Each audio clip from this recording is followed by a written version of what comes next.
नमस्कार, special report में आपका स्वागत है। मैं हूं मनोज मानस और स्पेशल रिपोर्ट में आज हम सबसे पहले बात करेंगे अंबेडकर को लेकर मचे घमासान की। दरअसल अमित शाह के बयान को लेकर जहां विपक्ष भड़का हुआ है तो वहीं सत्ता पक्ष सफाई देने में जुटा हुआ है। वहीं बात होगी सदी की सबसे बड़ी दवा की खोज की। दरअसल रूस ने कैंसर वैक्सीन बनाने का ऐलान कर दिया है और दुनिया को बड़ी राहत पहुंचाने की बात कही है। तो वहीं चलते चलते बात होगी केजरीवाल की बुजुर्गों के लिए लाई गई संजीवनी योजना की। तो चलिए अब चलते हैं खबरों के विस्तार में।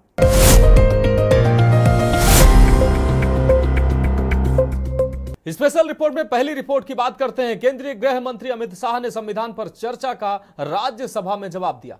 इस दौरान उन्होंने संविधान निर्माता डॉक्टर भीमराव अंबेडकर को लेकर कांग्रेस पर आरोपों की झड़ी लगा दी। बस क्या था, मामला अंबेडकर पर आकर फंस गया। इसको लेकर पूरा विपक्ष एकजुट होकर अमित शाह पर आरोप लगा रहा है कि उन्होंने अंबेडकर का अपमान किया है। उधर कांग्रेस नेता राहुल गांधी ने कहा कि ये लोग संविधान और अंबेडकर जी के खिलाफ हैं, पहले से भी संविधान बदलने की बात कर रहे हैं। ये खास रिपोर्ट देखिए। अंबेडकर को लेकर घमासान, अमित शाह के बयान को लेकर भड़का विपक्ष। कांग्रेस ने कहा माफी मांगे शाह। खड़गे ने कहा है अमित शाह ने अंबेडकर का अपमान किया, मांगा इस्तीफा। केजरीवाल बोले बीजेपी को अहंकार। बीजेपी ने कांग्रेस के आरोपों को खारिज किया। बीजेपी का आरोप, कांग्रेस अमित शाह के भाषण का वीडियो काट छाट कर सोशल मीडिया पर पोस्ट कर रही है। कांग्रेस अध्यक्ष और राज्यसभा में विपक्ष के नेता मल्लिकार्जुन खड़गे ने कहा कि अमित शाह ने अंबेडकर का अपमान किया है, हमें उनसे इस्तीफे की मांग करते हैं। शाह को देश की जनता से माफी मांगनी चाहिए। खड़गे ने कहा जब अमित शाह बाबा साहेब के बारे में बोल रहे थे तो उन्होंने कहा कि जितनी बार आप अंबेडकर का नाम लेते हो उतनी बार भगवान का नाम लेते तो 7 बार स्वर्ग जाते। शाह का ये नजरिया ठीक नहीं है। कहा उस वक्त मैंने हाथ उठाया और उन्हें बोलने से रोकने की कोशिश की, लेकिन मुझे मौका नहीं मिला। बाबा साहेब अंबेडकर के बनाए संविधान पर चर्चा चल रही थी, इसलिए हम चुप रहे। हमने जब वो डॉक्टर बाबा साहब अंबेडकर के बारे में बोल रहे थे, उन्होंने ये कहा था कि आप लोग अंबेडकर अंबेडकर 100 बार पुकारते हो, उतना ही अगर आप 100 बार भगवान का नाम अगर लेते तो आप 7 बार स्वर्ग में जाते थे। यानी बाबा साहब अंबेडकर का नाम लेना ये गुनाह है और उनकी बनाई हुई संविधान को विरोध करना उनकी मंशा थी। यानी वो क्या बहुत बड़े आदमी थे। आप भगवान का नाम लेने का काम नहीं कर रहे, अंबेडकर अंबेडकर बोल रहे, ये ऐसा उन्होंने बात किया। तब मैंने हाथ उठाया, तब उनको ईल्ड होने के लिए कहा, लेकिन मुझे वो मौका नहीं मिला। हालांकि उसी वक्त मैं ये उठाकर गड़बड़ करना चाहता था, लेकिन जब पार्लियामेंट चल रही थी तो हम सभी लोग मिलके इसके लिए जो कोऑपरेट करके डिस्कशन बाबा साहब अम्बेडकर के संविधान पे हो रहा है, तो इसीलिए हम वो उस वक्त खामोश बैठे और उसके बाद में जब आज शुरू होता ये सवाल हम उठाने के लिए तैयार हो गए। अमित शाह ने क्या कहा? अमित शाह ने कहा अभी एक फैशन हो गया है, अंबेडकर अंबेडकर अंबेडकर। इतना नाम अगर भगवान का लेते तो 7 जन्मों तक स्वर्ग मिल जाता। अच्छी बात है, हमें तो आनंद है कि अंबेडकर का नाम लेते हैं। अंबेडकर का नाम अभी 100 बार ज्यादा लो, लेकिन अंबेडकर जी के प्रति आपका भाव क्या है, ये मैं बताना चाहता हूँ। अंबेडकर जी को देश की पहली कैबिनेट से इस्तीफा क्यों देना पड़ा? अंबेडकर जी ने कई बार कहा कि अनुसूचित जातियों और जनजातियों से हुए व्यवहार से मैं असंतुष्ट हूँ। सरकार की विदेश नीति से मैं असहमत हूँ। आर्टिकल 317 के मैं असहमत हूँ, इसलिए वो कैबिनेट छोड़ना था। उन्हें आश्वासन दिया गया, लेकिन वो पूरा नहीं किया गया।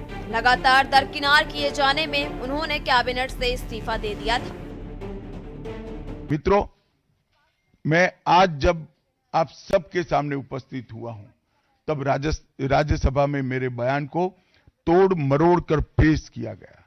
मेरा मीडिया के सभी मित्रों से आग्रह है, कांग्रेस ने सार्वजनिक जीवन में ये जो पद्धति की है कि बयानों को तोड़ मरोड़ कर पेश करना, हो हल्ला मचाना और भ्रांति खड़ी करना। पहले उन्होंने नरेंद्र मोदी जी के भी एडिटेड बयानों को सार्वजनिक किया। चुनाव जब चल रहा था, मेरे बयान को एआई का उपयोग कर एडिट किया गया और पूरे देश में इसको प्रसारित करने का घृणित काम किया गया।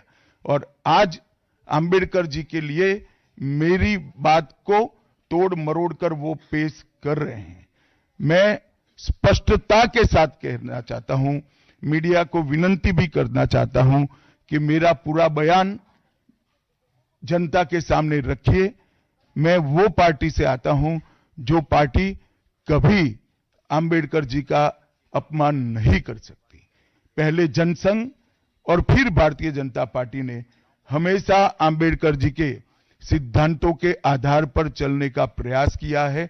जब जब भारतीय जनता पार्टी शासन में रही, अंबेडकर जी के सिद्धांतों का हमने प्रचार किया है, प्रसार किया है।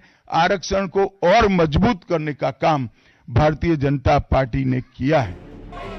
बता दें कि राज्यसभा में डॉक्टर भीमराव अंबेडकर को लेकर केंद्रीय गृह मंत्री अमित शाह के बयान पर विवाद बढ़ गया। बुधवार को विपक्ष ने सदन में जमकर हंगामा किया। विपक्षी सांसदों का आरोप है कि केंद्रीय गृह मंत्री ने मंगलवार को अपने भाषण में डॉक्टर BR अम्बेडकर का अपमान किया है। वहीं भाजपा ने कांग्रेस के आरोपों को खारिज किया है और आरोप लगाया है कि कांग्रेस अमित शाह के भाषण का वीडियो काट छांट कर सोशल मीडिया पर पोस्ट कर रही है और सस्ती राजनीति कर रही है। प्रधानमंत्री नरेंद्र मोदी ने खुलकर गृह मंत्री अमित शाह का बचाव किया और विपक्ष पर हमला बोला। पीएम मोदी ने एक्स पर लिखा, डॉक्टर अंबेडकर को लेकर अमित शाह ने कांग्रेस का पर्दाफाश किया है। झूठ से कांग्रेस के गलत काम नहीं छिपेंगे। कांग्रेस ने सालों तक डॉक्टर अंबेडकर का अपमान किया है। प्रधानमंत्री मोदी ने कहा, अगर कांग्रेस और उसका सड़ा हुआ इकोसिस्टम सोचता है कि उनका दुर्भावनापूर्ण झूठ कई वर्षों के कुकर्मों को छिपा सकता है, खासकर लोगों ने बार बार देखा है कि कैसे एक वंशगत वाली पार्टी डॉक्टर अंबेडकर की विरासत को मिटाने और SC/ST समुदायों को अपमानित करने के लिए हर संभव गंदी चाल चली है। पीएम मोदी ने सिलसिलेवार तरीके से डॉक्टर अंबेडकर के प्रति कांग्रेस को गिनाया है। पीएम ने कहा, उन्हें डॉक्टर अंबेडकर एक बार नहीं बल्कि 2 बार चुनाव में हार दिलाई गई। पंडित नेहरू ने उनके खिलाफ प्रचार किया और हार को प्रतिष्ठा का मुद्दा बनाया। उन्हें भारत रत्न देने से इनकार कर दिया गया। उनके प्रोटेक्ट को संसद के सेंट्रल हॉल में गौरव का स्थान देने से इनकार कर दिया गया। पीएम मोदी ने कहा, कांग्रेस जितनी चाहे कोशिश कर सकती है, लेकिन वे इस बात से इनकार नहीं कर सकते कि SC/ST समुदायों के खिलाफ सबसे भयानक नरसंहार उनके शासनकाल में हुए हैं। वर्षों तक वे सत्ता में बैठे रहे, लेकिन SC/ST समुदाय को सशक्त बनाने के लिए कुछ भी नहीं किया। पीएम मोदी ने कहा, संसद में अमित शाह ने डॉक्टर अंबेडकर का अपमान करने और SC/ST समुदायों की अनदेखी करने के कांग्रेस के काले इतिहास को उजागर किया है। अमित शाह ने जो तथ्य स्पष्ट किए हैं, उससे कांग्रेस भौचक्की रह गई। यही कारण है कि वे अब नाटकीयता में लिप्त हो गए हैं। कांग्रेस के लिए दुख की बात यह है कि लोग सच्चाई जानते हैं। वहीं आम आदमी पार्टी के राष्ट्रीय संयोजक अरविंद केजरीवाल ने एक्स पर एक वीडियो शेयर किया और लिखा, देखिए कैसे अमित शाह जी संसद में बाबा साहेब अम्बेडकर का मजाक उड़ा रहे हैं। इन बीजेपी वालों को इतना अहंकार हो गया है कि किसी को कुछ नहीं समझते। हाँ, अमित शाह जी बाबा साहेब इस देश के बच्चे बच्चे के लिए भगवान से कम नहीं है। मरने के बाद स्वर्ग का तो पता नहीं, लेकिन बाबा साहेब का संविधान ना होता तो आप लोग तो दबे कुचले गरीबों और दलितों को इस धरती पर जीने ही ना देते। बाबा साहेब का अपमान नहीं सहेगा हिंदुस्तान। जय भीम। देश के गृह मंत्री अमित शाह जी ने बाबा साहब अम्बेडकर का बहुत अपमान किया, उनका एक तरह से मजाक उड़ाया। उन्होंने कहा, अम्बेडकर अम्बेडकर अम्बेडकर कहने से कुछ नहीं होगा, इससे अच्छे भगवान का भजन करो तो हो सकता है स्वर्ग मिल जाए। पहली चीज मैं अमित शाह जी को कहना चाहता हूं, देश के करोड़ों करोड़ों करोड़ों दलितों, गरीबों, कुचले हुए लोगों, पिछड़े लोगों, वंचितों, उनके लिए बाबा साहब अंबेडकर भगवान से कम नहीं है। मरने के बाद तो पता नहीं स्वर्ग मिलता है कि नहीं मिलता, लेकिन आज इस पृथ्वी के ऊपर ऐसे करोड़ों करोड़ों वंचित आज जिंदा हैं क्योंकि बाबा साहब अंबेडकर ने उस संविधान में उन्होंने जीने का और रहने का अधिकार दिया। जिस तरह से उन्होंने, अमित शाह जी ने बाबा साहब अंबेडकर का अपमान किया, करोड़ों लोगों की भावनाएं आहत हुई हैं। नहीं, डॉक्टर बाबा साहब भी नहीं बोला। अंबेडकर अंबेडकर ऐसा नाम जितना लेते हो उतना भगवान का नाम लेते हो तो भगवान मिल जाते। जिनको लोकतंत्र ही माने नहीं, ऐसे लोग सत्ता में बैठे हैं। जिस डॉक्टर बाबा साहब अंबेडकर ने देश के लिए संविधान दिया और एक लोकतंत्र की नींव रखकर सबको जीने का अधिकार दिया, वही बाबा साहब अंबेडकर के संविधान के आधार पर ये आज देश के गृह मंत्री बने हैं, इनके प्रधानमंत्री बने हैं। लेकिन इनको संविधान भी मान्य नहीं है, देश की आजादी भी मान्य नहीं है, और ऐसे लोग जो सत्ता में बैठे हैं वो इसलिए अंबेडकर के नाम का गुस्सा करते हैं। नहीं, बयान, आप पूरा बयान सुनिए ना। अशोभनीय, अश्लील किस्म का बयान है कि जितना तुम अंबेडकर अंबेडकर करते हो उतना भगवान का नाम लिया होता तो स्वर्ग मिल जाता। नहीं चाहिए स्वर्ग भाई। इस धरती को स्वर्ग बनाएंगे, समता मूलक समाज की स्थापना हो, ये अंबेडकर साहब की सोच थी। लेकिन उस सोच से मीलों दूर है।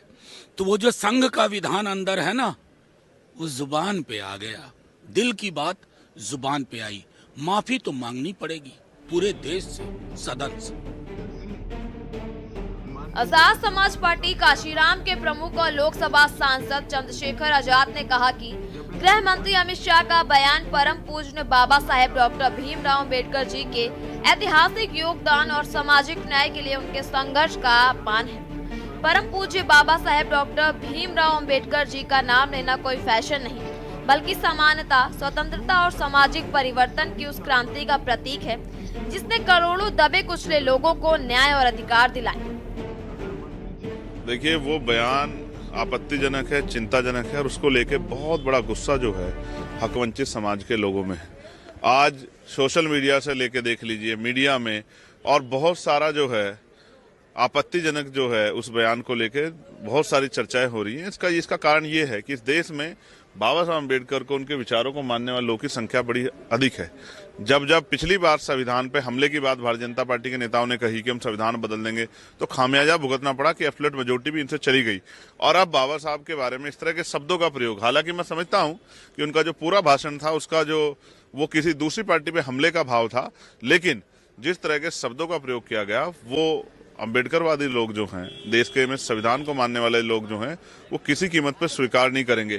किसी को मजबूरी में, किसी को जरूरत में, सबको बाबा साहब अम्बेडकर का। और आज तो जय भीम के नारे भी यहाँ बड़े जोर शोर से लग रहे हैं। मैं स्पष्ट तौर पर कहना चाहता हूँ, जब महापुरुषों का ये जो आंदोलन हम चला रहे हैं, जब जय भीम का नारा लेके गाँव में जाते थे, बहुत तमाम तरह की मुसीबतों का सामना सामंतियों से करना पड़ता था। आज उन महापुरुषों के संघर्ष की वजह से जय भीम का नारा पार्लियामेंट में सत्ता और विरोधी पक्ष, दोनों पक्ष के लोग लगा रहे हैं। मैं गृह मंत्री जी को बताना चाहता हूं कि वो भी किसी भगवान की कृपा से नहीं, बाबा साहब अम्बेडकर के संविधान की वजह से गृह मंत्री हैं।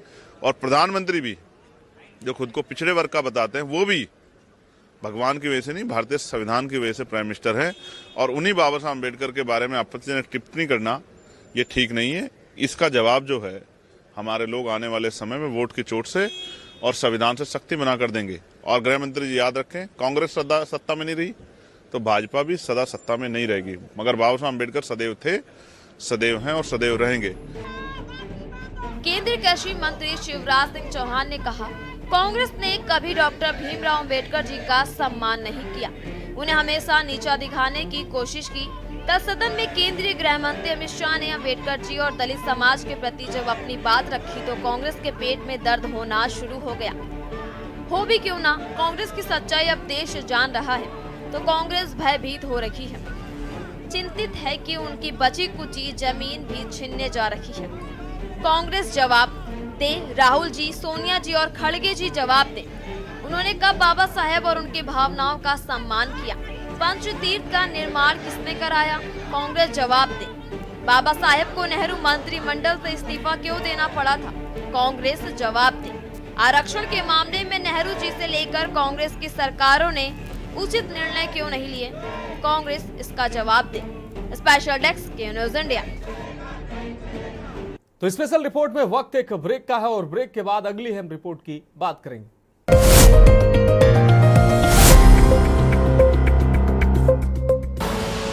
आप देख रहे हैं के न्यूज, खबरों का सारथी।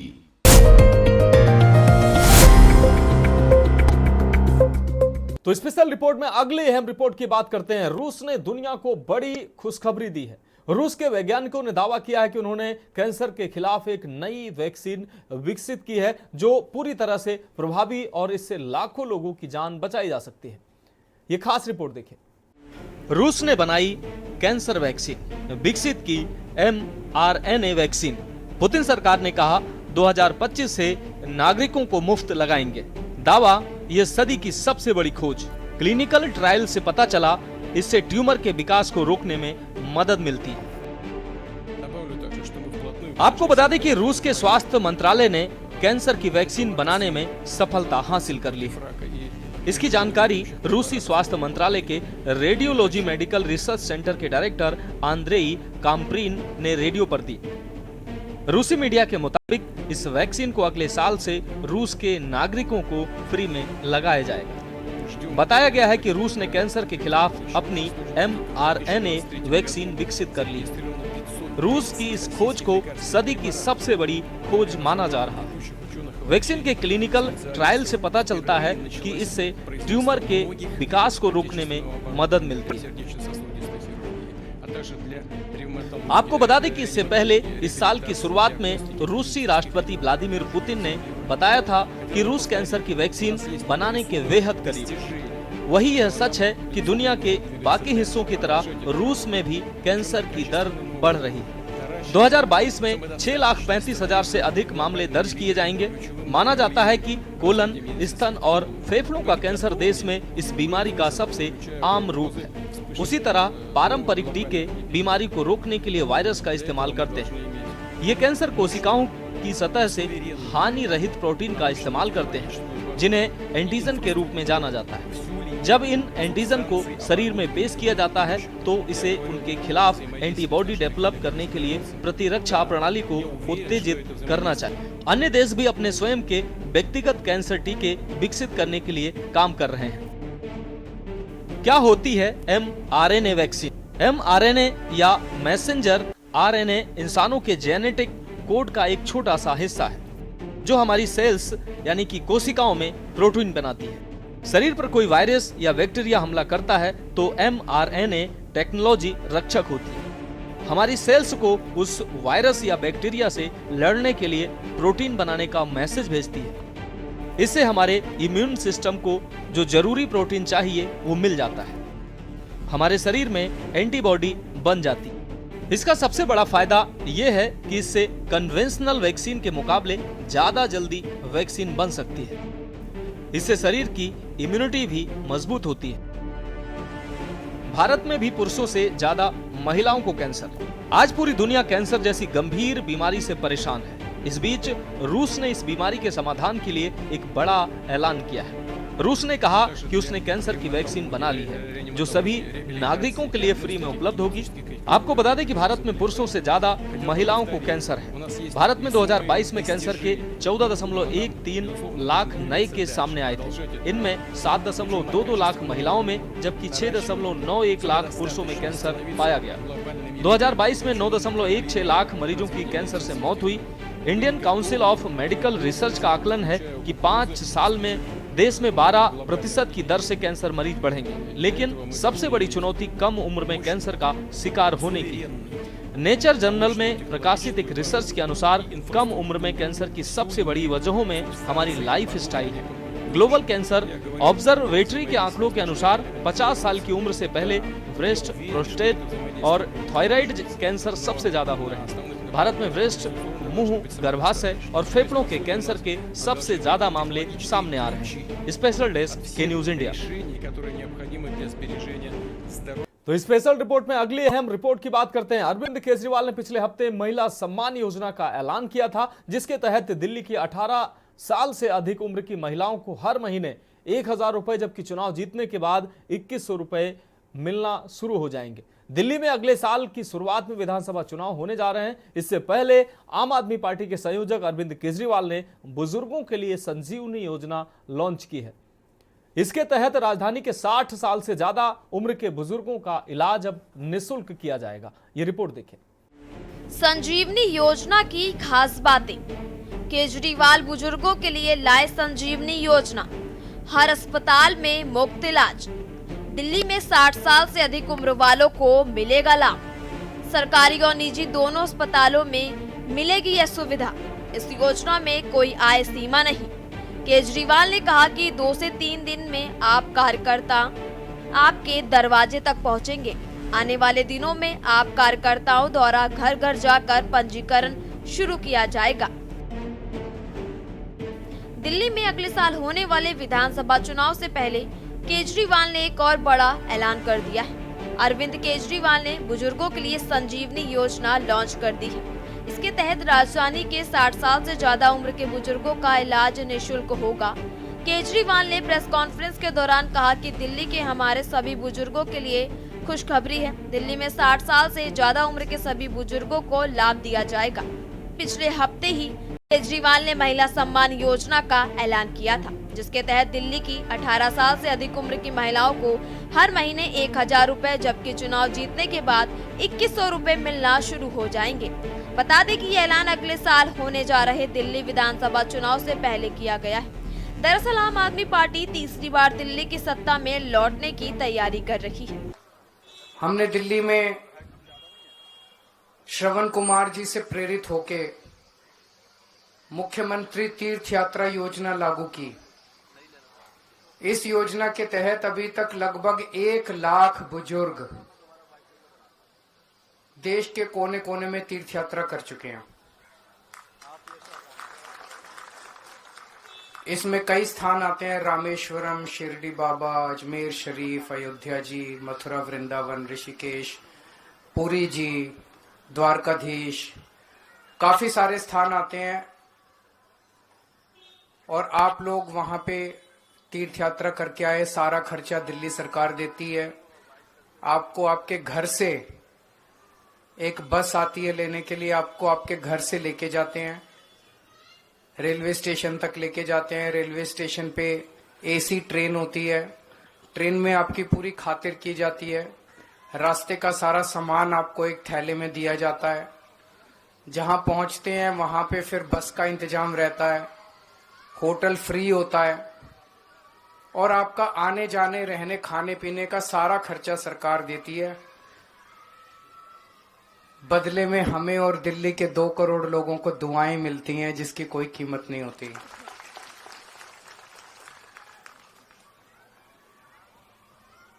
बुढ़ापे में एक चीज सबको तकलीफ देती है। जैसे जैसे उम्र बढ़ती है वैसे वैसे 100 बीमारियां आदमी को आके घेर लेती हैं। सबसे बड़ी चिंता आदमी की होती है, मैं इलाज कैसे कराऊंगा। कई ऐसे लोगों को भी जानता हूं जो अच्छे खासे परिवारों से आते हैं, लेकिन उनके बच्चे उनका ख्याल नहीं रखते। बुढ़ापे में मैंने अच्छे अच्छे परिवारों के माँ बाप को, बुजुर्गों को तड़पते देखा है। माँ बाप को उनके बच्चों ने छोड़ दिया ऐसे ही। लेकिन आप चिंता मत करना, आपका ये बेटा अभी जिंदा है। बता दें कि आम आदमी पार्टी ने दिल्ली विधानसभा चुनाव के लिए सभी 70 सीटों पर अपने उम्मीदवार उतार दिए। सभी सीटों पर प्रत्याशियों के ऐलान के बाद केजरीवाल ने कहा कि बीजेपी तो गायब है, उसके पास ना तो सीएम फेस है और ना ही टीम है। अरविंद केजरीवाल ने बीजेपी को घेरते हुए कहा कि उनका केवल एक ही नारा है, केवल एक ही नीति और एक ही मिशन है, केजरीवाल हटाओ। उनसे पूछो 5 साल क्या किया, तो वो जवाब देते हैं केजरीवाल को खूब गाली दी। स्पेशल डेस्क के न्यूज इंडिया। तो स्पेशल रिपोर्ट में फिलहाल आज के लिए मेरे साथ इतना ही। मुझे दीजिए इजाजत और आप देखते रहिए के न्यूज इंडिया।